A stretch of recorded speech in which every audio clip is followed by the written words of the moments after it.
तो फ्रेंड्स, आई दृष्टि का जो है वो बुक जो है करंट अफेयर्स का, वो मार्केट में आ गया है। तो इसका आज हम लोग जो है टोटल इसका रिवीजन करते हैं, ठीक है। शुरू से पहले हम लोग देखेंगे सूक्ष्म दृष्टि, जो कि पेज नंबर 3 से 10 तक है। फिर आपको मिलेगा राष्ट्र परिदृश्य, फिर अंतर्राष्ट्रीय, फिर आर्थिक, फिर विज्ञान मिलेगा आपको, ठीक है। इस तरह से चलते रहेगा। वैज्ञानिक परिदृश्य है, फिर संक्षिप्तियाँ हैं, फिर खेल परिदृश्य है। तो हम लोग स्टार्ट कर रहे हैं यहाँ से। पहला राष्ट्र है जो हम लोग देखने वाले हैं बिंदुवार प्रस्तुतिकरण के मामले में। तो पहला है कि उड़ीसा का नया राज्यपाल जिसे नियुक्त किया गया है, तो ये है हरिबाबू कंभमपति। दूसरा है केरल का नया राज्यपाल जिसे नियुक्त किया गया है, तो राजेंद्र अरलेकर। फिर है मिजोरम का नया राज्यपाल नियुक्त किया गया किसे, तो विजय कुमार सिंह को। मणिपुर का नया राज्यपाल अजय कुमार भल्ला। देखिए ये क्वेश्चन बहुत इंपॉर्टेंट है, मणिपुर और मिजोरम का, ठीक है। मिजोरम का विनय कुमार सिंह और मणिपुर का अजय कुमार भल्ला। बिहार का नया राज्यपाल आरिफ मोहम्मद खान। ये बीपीएससी के लिए हो सकता है, ठीक है, इंपॉर्टेंट हो सकता है, क्योंकि अभी जो है 71 बीपीएससी भी आ रहा है ना, इसके लिए इंपॉर्टेंट हो सकता है, ठीक है। फिर है एक भारत श्रेष्ठ भारत कार्यक्रम के सफल कार्यान्वयन के लिए इन दो राज्यों के बीच एमओयू पर हस्ताक्षर किए गए, तो ये हुआ है उत्तर प्रदेश और मणिपुर। तो क्या उत्तर प्रदेश ने सिर्फ मणिपुर के साथ ही एमओयू पर हस्ताक्षर किया है क्या? नहीं, मणिपुर तीसरा राज्य है। पहला राज्य क्या है? पहला राज्य है आपका अरुणाचल प्रदेश और दूसरा है मेघालय। समझ रहे हैं ना? तो क्वेश्चन इस तरह से आ सकता है कि जैसे कि ये उत्तर प्रदेश का क्वेश्चन है, या फिर या तो R O A R O में आ सकता है क्वेश्चन, या फिर उत्तर प्रदेश लोक प्रशासन कमीशन में आ सकता है, ठीक है। क्वेश्चन कैसे आएगा कि पहला राज्य कौन था, तो अरुणाचल प्रदेश, दूसरा है मेघालय और तीसरा है मणिपुर। तो क्वेश्चन ऐसा ऐसा आ सकता है कि तीसरा तीसरा अभी हाल ही में तीसरा राज्य कौन बना है जो उत्तर प्रदेश के साथ एक भारत श्रेष्ठ भारत कार्यक्रम के तहत एमओयू पर हस्ताक्षर किया था, तो वो मणिपुर है। पहला राज्य कौन था? अरुणाचल प्रदेश, और दूसरा है मेघालय, ठीक है। फिर देखिए ये समझौता ज्ञापन कब तक वैध रहेगा? 3 वर्षों तक वैध रहेगा। एक भारत श्रेष्ठ भारत कार्यक्रम का उद्देश्य क्या है, तो राज्य और केंद्र शासित प्रदेशों के लोगों के मध्य आपसी समझ और जुड़ाव को बढ़ाना। फिर क्या है, अत्याधुनिक जियो साइंस म्यूजियम का उद्घाटन कहाँ किया गया, तो यह ग्वालियर मध्य प्रदेश में किया गया। फिर है फ्रांस म्यूजियम्स डेवलपमेंट के साथ एक ऐतिहासिक साझेदारी किसने की, तो संस्कृति मंत्रालय ने किया। यानी कि फ्रांस म्यूजियम्स डेवलपमेंट के साथ एक ऐतिहासिक साझेदारी किसने किया, तो संस्कृति मंत्रालय ने किया, ठीक है। फिर इस साझेदारी के तहत किस संग्रहालय को विकसित किया जाएगा? इस साझेदारी, ये जो साझेदारी किया गया ना फ्रांस म्यूजियम डेवलपमेंट के साथ, भारत सरकार ने जो किया, तो किस संग्रहालय को विकसित किया जाएगा? युग युगीन भारत राष्ट्र संग्रहालय, जो कहाँ पर है? नई दिल्ली में, ठीक है। यह पहल किस योजना का अभिन्न अंग है, तो सेंट्रल विस्टा पुनर्विकास परियोजना का अंग है। अब देखिए district level climate risk assessment for India, ये जो रिपोर्ट है, ये रिपोर्ट कहाँ जारी किया गया, तो आईआईटी दिल्ली।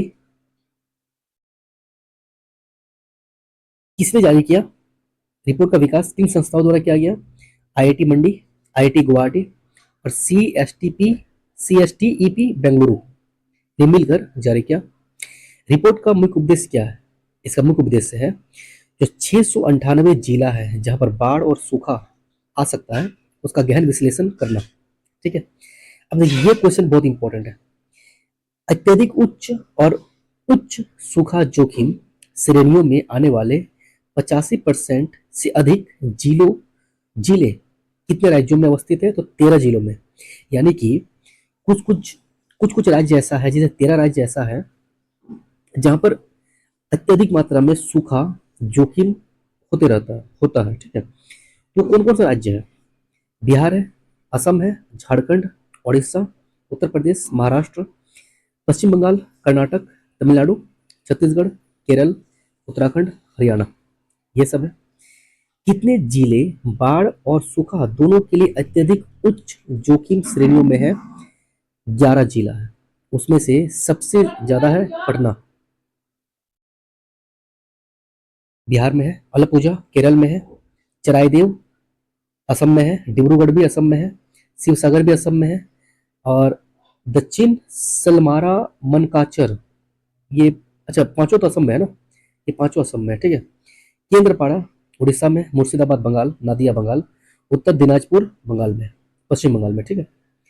महाकुंभ क्षेत्र को उत्तर प्रदेश सरकार ने किस रूप में घोषित किया, तो नया जिला, है ना। नाम क्या उसका रखा गया था, तो महाकुंभ मेला जनपद रखा गया था। कितने महीनों के लिए किया गया था, तो 4 महीनों के लिए किया गया था। महाकुंभ जिले में कुल कितने गांव शामिल थे, तो 67। कौन कौन सा तहसील शामिल किया गया था, महाकुंभ मेला जनपद जो नया राज्य बनाया गया था, 76 राज्य बनाया गया था। इस राज्य में कितने तहसील था, तो 4 तहसील था। कौन कौन सा था, सदर, सोराव, फूलपुर और करछना। देखिए आर ओ में क्वेश्चन आ सकता है, ठीक है। तो 76 जिला बन गया था, ठीक है। महाकुंभ मेला जनपद किस अधिनियम के तहत घोषित किया गया था, तो उत्तर प्रदेश प्रयागराज मेला प्राधिकरण प्रयागराज अधिनियम 2017, ठीक है। पीएम द्वारा, प्रधानमंत्री द्वारा महाकुंभ मेला 2025 के दौरान श्रद्धालुओं की सहायता के लिए किस चैटबॉट को लॉन्च किया गया, तो कुंभ सहायक चैटबॉट, ठीक है। फिर है, केंद्र सरकार ने किस जल विद्युत परियोजना के निर्माण हेतु स्वीकृति दी है, हियो जल विद्युत परियोजना, जो कि अरुणाचल प्रदेश में है शायद, हाँ अरुणाचल प्रदेश में ही है। तो हियो जल विद्युत परियोजना कहाँ पर है, तो अरुणाचल प्रदेश के सियोमी जिले में है, ठीक है। तो इसका क्षमता कितना रहेगा, 240 मेगावाट रहेगा। कुल ऊर्जा उत्पादित होगा 1000 million unit. National mission on natural farming किसके द्वारा मंजूरी दिया गया, तो प्रधानमंत्री जी की अध्यक्षता में केंद्रीय मंत्रिमंडल द्वारा दिया गया। इसका काम क्या है, इसका उद्देश्य क्या है, national mission on natural farming का उद्देश्य है प्राकृतिक खेती को बढ़ावा देना, ठीक है। इसको तो किया गया किस वर्ष तक किया जाएगा, तो 15वें वित्त आयोग की सिफारिश की वैधता तक, यानी कि 2025-26 तक। National mission on natural farming के तहत कितने बायो इनपुट रिसोर्स सेंटर स्थापित किए जाएंगे, तो 10,000 बायो इनपुट रिसोर्स सेंटर स्थापित किया जाएगा, ठीक है। किसने विद्यार्थी नवाचार एवं आउटरीच नेटवर्क के लिए विकसित भारत पहल विजन पोर्टल की शुरुआत की। देखिए क्वेश्चन ऐसा भी आ सकता है, ठीक है ना, कि विजन पहल अभी हालिया में शुरुआत किया गया, तो ये किसके लिए था, VISION विजन किसके लिए था तो किसके लिए था, वंचित बच्चों में कौशल विकास को बढ़ावा देने के लिए था। शुरुआत किसने किया था, तो केंद्रीय मंत्री जितेंद्र सिंह जी ने किया था, ठीक है। ऐसा क्वेश्चन है। इसका फुल फॉर्म नाम भी आ सकता है, में भी आ सकता है, कि विकसित Bharat initiative for student innovation and outreach network. किस राज्य को सर्वश्रेष्ठ समुद्री राज्य के पुरस्कार से सम्मानित किया गया, समुद्री राज्य पुरस्कार, केरल होगा। देश का शीर्ष समुद्री जिला किसे घोषित किया गया, तो कोल्लम केरल में ही है, ठीक है। फिर क्वेश्चन है, सर्वश्रेष्ठ अंतर्देशीय मत्स्य पालन राज्य का पुरस्कार किस राज्य को दिया गया, तो तेलंगाना। ध्यान दीजिएगा, अंतर्देशीय मत्स्य पालन की बात किया गया, अंतर्देशीय यानी कि देश के अंदर, ठीक है। तो अंतर्देशीय कौन सा सबसे ज्यादा राज्य का पुरस्कार किसको दिया गया, तो तेलंगाना को दिया गया। छत्तीसगढ़ के किस जिले को सर्वश्रेष्ठ अंतर्देशीय मत्स्य पालन जिला घोषित किया गया, तो कांकेर। उत्तर पूर्व एवं हिमालयी क्षेत्र का सर्वश्रेष्ठ मत्स्य पालन जिला कौन सा है, तो दरांग है, असम में है। केंद्र शासित प्रदेशों में सर्वश्रेष्ठ मत्स्य पालन जिले का पुरस्कार किसे मिला, केंद्र शासित प्रदेशों में, तो ये जम्मू कश्मीर कुलगाम को मिला, ठीक है। अब हम लोग स्टार्ट करते हैं अंतर्राष्ट्रीय। तो देखिए चीन ने भारतीय सीमा के निकट किस नदी पर विश्व का सबसे बड़ा जल विद्युत बांध बनाने की मंजूरी दिया, तो ये इस नदी का नाम है ब्रह्मपुत्र, जिसका नाम जो है चाइना में इसका नाम है यारलुंग जांगपो नदी। इसका भारत में क्या नाम है, तो ब्रह्मपुत्र नाम है, ठीक है। और तिब्बत वाला क्षेत्र में बनाया गया था, तिब्बत वाला क्षेत्र है वहाँ बनाया गया था। इसका नाम भारत में क्या है, ब्रह्मपुत्र है। इसका प्रस्तावित कहाँ पर है, जल विद्युत बांध कहाँ पर, कहाँ कहाँ स्थित होगा, तो तिब्बत में होगा। बॉल्ड ईगल, देखिए एक ईगल है, ईगल यानी समझ रहे हैं ना, हाँ ईगल जो है चील, इसको जो है किस देश ने का राष्ट्र पक्षी घोषित किया गया, ये USA का। टोंगा का नया प्रधानमंत्री कौन बना, तो एसाके वालू इके, मोल्दोवा के राष्ट्रपति के रूप में किसने शपथ लिया? तो मैया सेंडू, ये दूसरा कार्यकाल इनका है। The great the 8 great powers of 2025 सूची में भारत को कौन सा स्थान मिला? तो पांचवा। पहला स्थान कौन है? अमेरिका है। दूसरे स्थान पर चीन है। तीसरे में रसिया है। वर्ष 2025 में विश्व की 8 महान शक्तियों नामक सूची में एशिया के कितने देश है? तो 4 देश है, जिसमें से अपना प्यारा भारत भी है। भारत है, जापान है, चीन है, दक्षिण कोरिया है। ठीक है। फोर्ब्स की वर्ष 2024 की सबसे ताकतवर 100 महिलाओं की सूची में कितनी भारतीय महिला शामिल है? तो 3 महिलाएं हैं। कौन कौन है? निर्मला सीतारमन जी है, 28वां। रोशनी नादर मल्होत्रा है, 21वां, सॉरी 81वां। किरण किरण मजूमदार 100 है, 82वां। ठीक है। अर्जेंटीना के राष्ट्रपति जेवियर मिलेई को किस देश ने नागरिकता प्रदान किया? इटली होगा। इसे नियुक्त किया गया? तो फ्रांसवा बायरू। देखिए, एक कन्वेंशन, उसका नाम है यूएनसीसीडी, मरुस्थलीकरण से निपटने के लिए संयुक्त राष्ट्र अभिसमय। ये कन्वेंशन है। इस कन्वेंशन में जो 16वां सत्र हुआ, यानी COP16, ये कहाँ पर हुआ? तो सऊदी अरब में हुआ, रियाद। सऊदी अरब का एक शहर है रियाद, वहां पर हुआ। ठीक है। इसका मुख्य विषय क्या था? हमारी भूमि हमारा भविष्य, यानी आवर लैंड आवर फ्यूचर। इसका किस अवसर पर हुआ है? तो यूएनसीसीडी की स्थापना की 30वीं वर्षगांठ पर हुआ है। यूएनसीसीडी COP16 में कितने पक्षकारों की भागीदारी है? तो 197 पक्षकार है, 196 देश है और यूरोपीय संघ एगो है। पर्सन ऑफ द ईयर, यानी टाइम मैगजीन ने वर्ष 2024 में किसे पर्सन ऑफ द ईयर के रूप में नामित किया? डोनाल्ड ट्रंप को नामित किया गया। राष्ट्रपति द्रौपदी मुर्मू ने नेपाल के किस सेना प्रमुख को, अच्छा एक क्वेश्चन ये भी है ना, अभी हम पढ़े कि UNSC, United nation security council का अध्यक्ष अध्यक्ष कौन कौन देश से पता नहीं, बट उपाध्यक्ष जो है ना, तो इसका उपाध्यक्ष जो है ये बनाया गया पाकिस्तान को।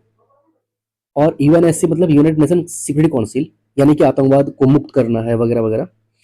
एक ऐसा देश जो खुद आतंकवादी देश है, आतंकवाद को वित्त पोषित करता है, उस कंट्री को बना दिया गया है यूएनएससी का उपाध्यक्ष। अब सोचिए इससे ज्यादा मजाक क्या हो सकता है।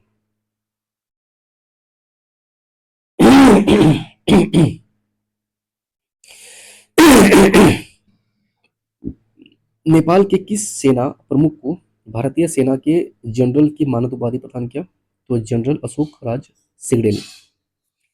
किस देश में विद्रोहियों ने उसकी राजधानी पर कब्जा कर लिया? सीरिया। सीरिया। कितने वर्षों बाद? 13 वर्षों बाद। ठीक है। तो सीरिया के राष्ट्रपति बशर अल असद का शासनकाल जो है कितने वर्षों तक चले? गृह युद्ध के बाद समाप्त हो गया, तो 13 वर्षों बाद खत्म हो गया। यूके ने किस समझौते में शामिल होने की घोषणा किया? अमेरिका बहरीन व्यापक सुरक्षा एकीकरण और समृद्धि समझौता में शामिल होने का घोषणा किसने किया? यूके ने किया। यूनाइटेड किंगडम ने किया। नामीबिया की पहली महिला राष्ट्रपति के रूप में कौन निर्वाचित हुई? तो नेटुम्बो नंदी नदेतवा। फेंगल चक्रवात जो है ये कहाँ पर आया था? तो श्रीलंका और भारत में। इसका नाम किसने प्रस्तावित किया? सऊदी अरब ने किया था। प्रथम Times Higher Education interdisciplinary science rankings 2025 में भारतीय संस्थानों में किस संस्थान ने चौथा स्थान हासिल किया? तो केआईआईटी यूनिवर्सिटी। ठीक है। केआईआईटी यूनिवर्सिटी की विश्व में क्या रैंकिंग है? 92। तीन अन्य, आई मीन भारतीय संदर्भ में तीन अन्य संस्थान कौन कौन सा? अन्ना संस्थान है, रैंकिंग है 42वां। वीआईटी यूनिवर्सिटी है 65वां। एसआरएम यूनिवर्सिटी है, institute of science and technology है 84। ग्लोबल नेचर कंजर्वेशन इंडेक्स में भारत को कौन सी रैंक मिली है? तो 180 देशों में 176वां रैंक मिला। ये क्वेश्चन बहुत इंपॉर्टेंट है। ग्लोबल नेचर कंजर्वेशन इंडेक्स में भारत को कौन सा रैंक मिला है? 176वां रैंक मिला है। ठीक है। फिर है, प्रधानमंत्री नरेंद्र मोदी को अमेरिका में किस पुरस्कार से सम्मानित किया गया? तो doctor Martin Luther king junior वैश्विक शांति पुरस्कार। किस संगठन के सहयोग से पुरस्कार दिया गया? तो वॉशिंगटन एडवेंटिस्ट यूनिवर्सिटी और एआईएएम। किसने State of the World's Children 2024 report जारी किया? ये बहुत इंपॉर्टेंट है। यूनिसेफ। फिर क्या है, वर्ष 2050 तक विश्व में 18 वर्ष से कम आयु के बच्चों की जनसंख्या 2.3 बिलियन हो जाएगा। 2050 तक विश्व में बच्चों की एक तिहाई से अधिक जनसंख्या किन 4 देशों में निवासित होगी? भारत, चीन, नाइजीरिया, पाकिस्तान। और भारत में कितना हो जाएगा? 350 मिलियन हो जाएगा।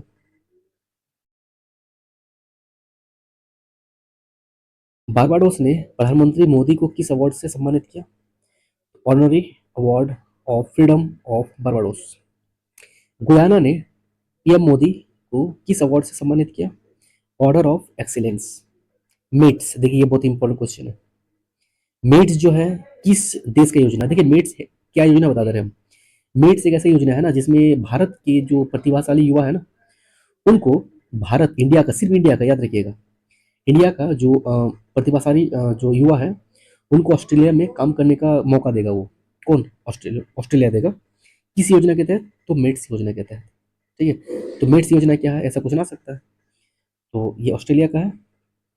और अभी बताएं कि ऑस्ट्रेलिया की नई योजना किस देश के प्रतिभाशाली युवाओं को कुछ समय के लिए ऑस्ट्रेलिया में काम करने का अवसर प्रदान करती है? तो भारत। ठीक है, ये योजना विशेष रूप से किन क्षेत्रों के लिए है? किस क्षेत्र से जुड़ा है? तो नवीकरणीय ऊर्जा, खनन, अभियांत्रिकी, सूचना उद्योग, सूचना संचार, कृत्रिम बुद्धिमत्ता, वित्त प्रौद्योगिकी एवं कृषि प्रौद्योगिकी। मिट्स योजना का पूर्ण रूप क्या है? Mobility arrangement for talented early professional scheme. Philippines में किस तूफान ने हाल ही में खतरे की स्थिति उत्पन्न की? तो मेन ई नाम का कोई तूफान है फिलीपींस में। ठीक। विश्व बौद्धिक संपदा संगठन विपो ने वर्ष 2024 में किस रिपोर्ट को प्रकाशित किया? World intellectual property indicators. इस रिपोर्ट को पब्लिश करने वाला कौन है? विपो है। वर्ष 2023 में पेटेंट आवेदन में सबसे तेज वृद्धि करने वाला भारत है, 15.7%। पेटेंट का बात किया जा रहा है। 2024 ग्लोबल पावर सिटी इंडेक्स 2024 में विश्व में किसने सबसे उच्च रैंकिंग हासिल किया? तो London. Global power city index, ठीक है, लंदन है। इस रैंकिंग में शामिल एकमात्र भारतीय शहर कौन है? तो मुंबई है। देखिए करीब अभी तक करीब 60-70 क्वेश्चन हो गया होगा ना, 60-70 क्वेश्चन हो गया होगा। तो यहाँ तक रहने देते हैं। अगर आपको अच्छा लगा मेरा वीडियो तो आप लोग लाइक, कमेंट एंड सब्सक्राइब कर लीजिएगा। तो थैंक यू।